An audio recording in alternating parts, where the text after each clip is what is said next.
Hello. आज हम लोग पढ़ेंगे theorems coordinate geometry NCERT course में क्लास 10 का। तो हम लोग स्टार्ट करते हैं theorems. See at first distance formula coordinate geometry में क्या होता है वो हम लोग सबसे पहले हम लोगों को समझना पड़ेगा कि कोऑर्डिनेट ज्योमेट्री एक्चुअली है क्या। इसमें क्या है, दो एक्सिस होते हैं, एक्स एक्सिस और वाई एक्सिस। और मान लिया एक प्लेन है, ये प्लेन में एक पॉइंट है पी। इस पॉइंट को लोकेट करने के लिए हमें दो एक्सिस का सहारा लेना पड़ता है, X axis and Y axis, और एक रेफरेंस पॉइंट जहाँ पे ये दोनों एक्सिस कट करता है, ये इसका सहारा लेना पड़ता है। तो यहाँ से हम लोग कितनी दूरी पर ये पॉइंट है ये निकाल सकते हैं। और मान लिया स्पेस में कोई पॉइंट हमको निकालना है, स्पेस मतलब हवा में। तो हवा में या जहाँ वैक्यूम है उसमें हम लोग तीन एक्सिस का सहारा लेते हैं, एक्स एक्सिस, वाई एक्सिस और जेड एक्सिस। खैर हम लोग यहाँ पर दो एक्सिस से कंसर्न है, एक्स एक्सिस और वाई एक्सिस। तो मान लिया हमारे पास एक पॉइंट पी है, अब इसको लोकेट करना है। तो इसको हम लोग कैसे लोकेट करेंगे, ये रेफरेंस पॉइंट जीरो है, इसको ओरिजिन बोलते हैं। यहाँ से एक्स एक्सिस में ये पॉइंट कितनी दूर है, इस पी से परपेंडिकुलर डाला हुआ है, तो यहाँ से ये 4 यूनिट्स इतना दूर है। इस पॉइंट का कोऑर्डिनेट है 40, क्योंकि एक्स एक्सिस में ये 4 है और वाई एक्सिस में 0 है। वाई एक्सिस इधर जाता है तो इधर तो कुछ भी नहीं है, 0 है। तो इसको बोलते हैं 40, इसको बोलते हैं 60। ओके। तो इस पॉइंट को लोकेट करने के लिए ये एक्स एक्सिस में 4 यूनिट्स गया और वाई एक्सिस में यू सी 6 इज हियर, 6। तो ये 6 यूनिट्स गया वाई में। तो इस पॉइंट का कोऑर्डिनेट क्या हम लोग बोलेंगे, 4 6, यानी कि 4 और ये 6। वेरी सिंपल, एक्स एक्सिस में 4, वाई एक्सिस में 6। उसी तरह ये क्यू है, इसका कोऑर्डिनेट हम लोग कैसे जानेंगे, 6 8। यू सी ये एक्स एक्सिस में गया 6 और वाई एक्सिस में 8, इसी 8 के सामने है ये 8। तो दिस पॉइंट इज 6 8। ठीक। अब मान लिया हमको पी क्यू का डिस्टेंस निकालना है, तो इसके लिए हम लोग क्या करेंगे, एक्स एक्सिस के पैरेलल यहाँ लाइन ले लेंगे और वाई एक्सिस से यहाँ पैरेलल लाइन ले लेंगे, या इस पॉइंट से एक्स एक्सिस पर परपेंडिकुलर डालेंगे। तो ये 90 डिग्री होगा। तो ये हम लोग आगे देखेंगे कैसे डिस्टेंस निकलता है। मान लिया ऐसा पॉइंट है, तो इस पॉइंट का डिस्टेंस हम लोग कैसे लेंगे, मान लिया ये टी है और ये P है, तो PT का डिस्टेंस कितना होगा, यू सी एक्स एक्सिस में कितना गया 6 और ये y एक्सिस में कितना डिस्टेंस गया 5।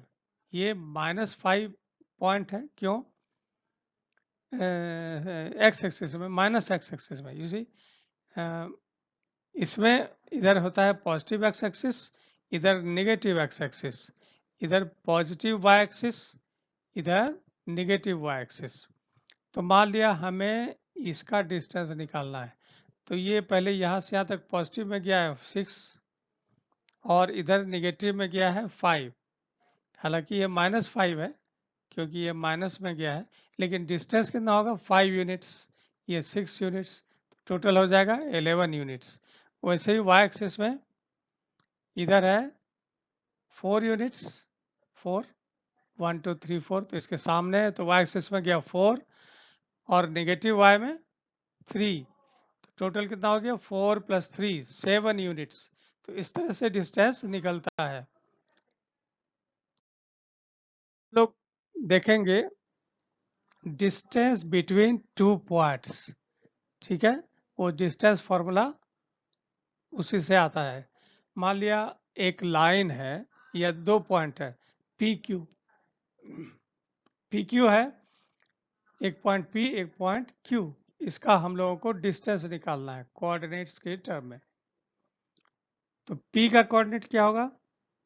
मान लिया x1 y1 है, इधर यहाँ x1 यूनिट गया और इधर y1 यूनिट।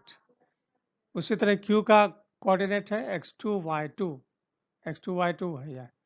तो x2 y2 मतलब ये ऑरिजिन से यहाँ x2 गया और इधर y2 गया। ठीक, हमेशा डिस्टेंस ऑरिजिन से ही मेजर करेंगे। ठीक, तो let us now find the distance between any two points x1 y1 and x2 y2. Draw PR and QS perpendicular to x-axis. जैसा मैंने पहले कहा था, ये परपेंडिकुलर PR और ये QS perpendicular to x axis, और a perpendicular drawn from point P on QS. QS के ऊपर एक परपेंडिकुलर PT ड्रॉ करना है, या in other words x axis के पैरेलल लाइन यहाँ ये PT ड्रॉ करना है, ये परपेंडिकुलर है। ओके, तो हम लोग क्या देखेंगे? OR is equal to x1, OR see OR is equal to x1, क्योंकि यहाँ x1 है तो ये OR हो जाएगा x1, यहाँ x2 है तो OS हो जाएगा x2। सभी डिस्टेंस ऑरिजिन से ही मेजर करना है, तो OR will be x1, OS will be x2, जो इसका x और x कोऑर्डिनेट्स है। वैसे ही मान लिया हमको निकालना है SQ। ठीक, SQ है तो SQ क्या होगा?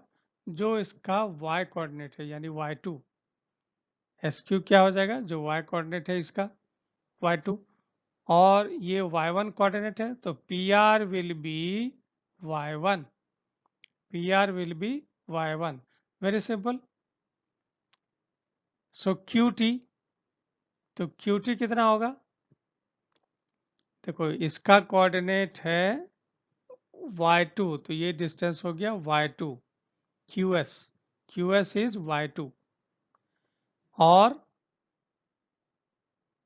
PR हमारा था y1, तो PR के पैरेलल TS भी y1, दोनों का ये बराबर है। देखो PR is equal to TS, PR is equal to TS, तो ये हो गया y1 और ये पूरा है y2, तो QT कितना हुआ? y2 minus y1। ठीक, इसको ज़्यादा समझाने की ज़रूरत नहीं है, y2 माइनस y1। अब हम लोग पाइथागोरस थ्योरम लगाते हैं इस ट्रायंगल में, PT square plus QT square is equal to PQ square. ठीक, PQ square is equal to PT square plus QT square. तो PT कितना है हमारा? PT मतलब यहाँ नीचे चले आते हैं, PT यानी कि RS के बराबर है, PT RS के बराबर है, इसी सामने सामने RS के बराबर है, रेक्टेंगल है ये। तो PT will be equal to RS मतलब OS माइनस OR, करेक्ट, यानी कि ये है x2 और OR है x1, तो RS कितना होगा? x2 माइनस x1, ये कितना होगा RS? x2 minus x1। सो x2 माइनस x1 का होल स्क्वायर PT हो गया x2 माइनस x1। वैसे ही QT क्या था? y2 माइनस y1, QT पहले बताए थे, QT is y2 minus y1, y2 minus y1 का whole square. So PQ is equal to x2 minus x1 का square plus y2 minus y1 का under root. Okay, क्योंकि यहाँ PQ स्क्वायर था, यहाँ PQ निकालना है, तो PQ will be under root this. This is called distance formula, you should remember this, यही काम में आएगा, इसको याद रखना है। PQ distance between P and Q, any two points P and Q जिसका कि कोऑर्डिनेट, इसको बोलते हैं कोऑर्डिनेट्स, x1 y1 है और इसका x2 y2 है, तो इसका डिस्टेंस कितना होता है? x2 माइनस x1 का whole square plus y2 minus y1 का होल स्क्वायर। हम लोग देखेंगे सेक्शन फार्मूला क्या होता है। सेक्शन फार्मूला मतलब मान लिया हमारे पास एक लाइन है AB या दो पॉइंट है A एंड B, ओके, तो ए का कोऑर्डिनेट है x1 y1, ठीक, x1 मतलब यहाँ से यहाँ तक x1 और ये हो गया y1, तो इसका कोऑर्डिनेट हो गया x1 y1। उसी तरह O से ये हो गया x2 और ये हो गया y2, तो इस पॉइंट का कोऑर्डिनेट हो जाएगा x2 y2। अब इसमें मान लिया हमारे पास एक पॉइंट है xy, पॉइंट P है, इसका कोऑर्डिनेट है xy मतलब ये हो गया x और ये हो गया y, इसलिए इसको बोलते हैं xy। ठीक, फिर से देख लो, OS is equal to x and SP is equal to y। ठीक, वेरी सिंपल। तो इसका कोऑर्डिनेट क्या हो जाएगा, xy। मान लीजिए ये पॉइंट इंटरनली ये अंदर में है, इस लाइन के अंदर में है, इसलिए उसको इंटरनल बोलते हैं। तो इंटरनली यहाँ पे दो भाग में बांटता है, एक हो गया m1, एक हो गया m2। ठीक, इसका रेशियो ही m1 अपॉन m2। P जो है वो AB को m1 अपॉन m2 रेशियो में बांटता है, ये हो गया m1 और ये हो गया m2। Very simple. तो PA upon PB is equal to m1 upon m2। PA upon PB is equal to m1 upon m2। Very simple. हम लोग draw AR, PS and BT perpendicular to the X axis. AR तीनों point से perpendicular draw कर देते हैं, AR, PS and BT, ये तीन point है हमारे पास। तीन पॉइंट है A, P एंड B, तीनों से एक्स एक्सिस पर परपेंडिकुलर डाल दिए। Now and draw AQ and PC parallel to x-axis। AQ and PC parallel to x-axis, जिससे ये 90 डिग्री हो जाएगा, ये भी 90 डिग्री हो जाएगा। AQP is 90 degree and PCB is also 90 degree, क्योंकि एक्स एक्सिस के पैरेलल है। ठीक, अब ये दोनों ट्रायंगल में हम देखते हैं AQP एंड PCB, इन दोनों ट्रायंगल में सिमिलरिटी है, दोनों सिमिलर है। क्यों, ये दोनों एक्स एक्सिस के पैरेलल है, तो दोनों लाइन पैरेलल होगा, क्योंकि ये भी एक्स एक्सिस के पैरेलल है और ये भी एक्स एक्सिस के पैरेलल है, तो ये दोनों आपस में पैरेलल होगा। तो ये करस्पॉन्डिंग एंगल ये PAQ will be equal to BPC, corresponding angle, and this is 90 and this also is 90, so this triangle is similar to this AA similarity criterion। तो सिमिलर है तो हम लोग क्या लिख सकते हैं, PA अपॉन PB,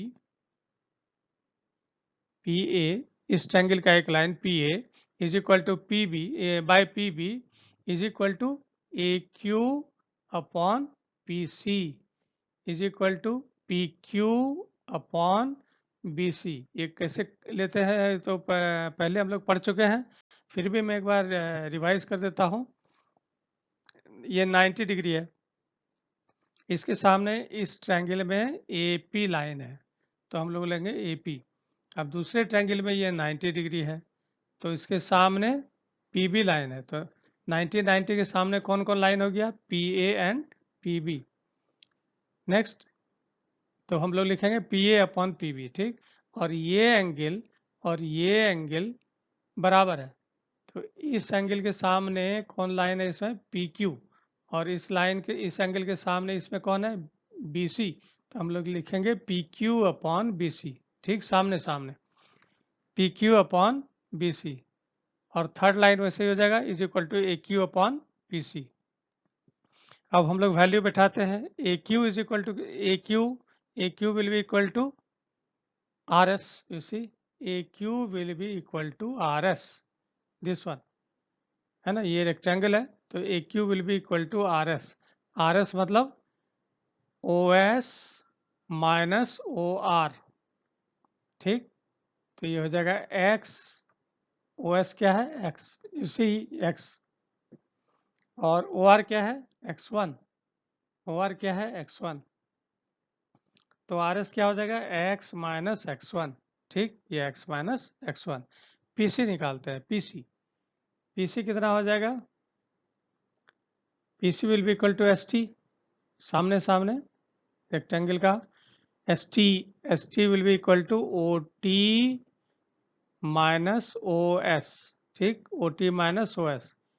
तो O T minus O S कितना हो गया, ओ टी होता है x2, क्योंकि इसका कोऑर्डिनेट यहाँ x2 है, तो x2 माइनस ओ एस क्या है x, सी यहाँ x है, x, x कोऑर्डिनेट का ये इसका है x, तो x2 minus x, x2 minus x, and pq will B pq, pq कितना होगा ps minus qs, ps minus qs, ps कितना है y, ps कितना है y, और qs कितना है y1, qs कितना है y1, ये y1 है ना, ये y1 है, तो इसके सामने ये भी y1 होगा, ये ठीक, ये y1 होगा क्योंकि ये y1 है, तो y माइनस y1, ये हो गया pq, pq कितना हो गया y माइनस y1, ये y1, तो y माइनस y1। उसी तरह bc क्या हो जाएगा, bc, इसी bc, bc, now you can guess, bc will be bt minus ct, okay, तो bt कितना है y2, क्योंकि इसका है y2, ये y2 है यहाँ, bt इज y2, और ct कितना है, ct इसके बराबर है, यानी कि y, ये ct जो है वो इसके सामने ये y के बराबर है, क्योंकि यहाँ से यहाँ तक है y, इसी ps is equal to y, ps is equal to y, so ct also will be equal to y, so bc कितना हो जाएगा y2 माइनस y, सी y2 माइनस y, तो उस वैल्यू को हम लोग सब्सटीट्यूट कर देते हैं, m1 upon m2, triangle similar था तो m1 upon m2 will be equal to aq by pc, यानी कि x minus x1 by x2 minus x, वो वैल्यू यहाँ रख देते हैं, is equal to pq upon bc, तो pq कितना था y minus y1, y minus y1 by y2 minus y, जो पहले देख चुके हैं वही सब्सटीट्यूट कर देना है और कुछ नहीं, y2 माइनस y, ठीक। अब इसको हम लोग एक एक करके लेते हैं, इन दोनों को पहले लेते हैं, तो m1 by m2 is equal to x minus x1 by x2 minus x, तो इसको हम लोग क्रॉस मल्टीप्लाई करेंगे, तो m1 x2 minus m1 x will be equal to m2 x minus m2 x1, और इन दोनों को हम लोग सॉल्व करके x का वैल्यू निकालेंगे, तो निकलेगा m1 x2 plus m2 x1 bye m1 plus m2, इसको याद रखना बहुत आसान है, ये मान लिया x है, इसका x निकालना है, x एंड y, तो ये x निकाल लिए, x कितना आएगा, देखो याद करने का तरीका क्या है, ये x निकालना है इसका, तो m1 इधर वाला ले लो और x2 इधर वाला ले लो, m1 x2 और प्लस m2 x1 उल्टा वाला, ठीक, m1 के साथ x2 रहेगा और m2 के साथ x1 रहेगा, तो m1 x2 plus m2 x1, अब by total m1 plus m2, m1 plus m2, उसी तरह ये फर्स्ट और थर्ड को अगर हम लोग लेंगे, फर्स्ट एंड थर्ड, तो ये आएगा m1 by m2 is equal to y minus y1 by y2 minus y, ये वाला क्रॉस मल्टीप्लाई करो इसको और सॉल्व करो, ठीक, सॉल्व करने से हम लोग देखेंगे y इज इक्वल टू